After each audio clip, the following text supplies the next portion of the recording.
What if I told you that Jesus Christ never existed, I'd say you're pushing a fringe theory rejected by 99% of scholars. but instead was a mythological being created by early Christians under the influence of mushrooms? Then I'd say you're pushing a very, very fringe theory.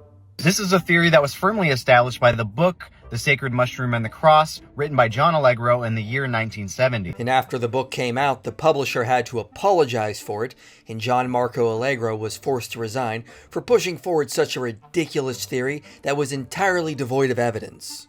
The claim holds basis in the idea that the origins of Christianity, as well as many other religions, are the fertility cults of ancient civilizations. These fertility cults performed religious rituals meant to stimulate reproduction, and often in these circles, psychedelics were used as a means of communication with God. Allegro argues that these behaviors persisted into the inception of Christianity. So Allegro basically argues that Jesus never existed, and the writers of the New Testament were a fertility and mushroom cult. They allegedly encoded their teachings about sex and mushrooms into the New Testament to hide it from the Romans. Then over time they forgot they were a mushroom cult, started taking the text literally, and then just became Christians. The obvious problem is this is just wildly speculative with no apparent evidence for it. Allegro asserted, without evidence, that Semitic languages and Greek are rooted in Sumerian. And so names like Jesus actually have a Sumerian root that reveals this hidden meaning connected to the mushroom cult.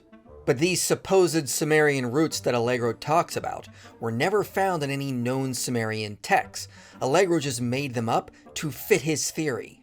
And he also provided no evidence that Semitic languages or Greek have roots in Sumerian. He just asserted it without evidence.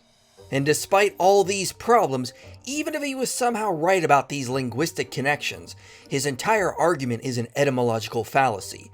The root of a word does not determine that word's meaning. So even if names like Jesus were actually rooted in Sumerian, you can't determine their meaning by their root. That's an etymological fallacy. Allegro's entire argument is just riddled with problems. Despite the initial pushback, in later years his theory would be reconsidered. The scholarly community is still overwhelmingly against Allegro's ideas. Since then, people have expanded on the theory in many different ways. Mushroom symbols have been found in very early Christian art, as well as in modern church decor. So this was not something added to Allegro's hypothesis, this is the image on the cover of his own book. And Allegro asserted this is evidence for his supposed mushroom cult because the image looks like a mushroom. The problem is that it's not. This is clearly a depiction of Adam and Eve before the tree of knowledge of good and evil. This is also not an early depiction. It comes from a chapel in 13th century France. Notice at the top we can see the trunk and its branches going up into the canopy.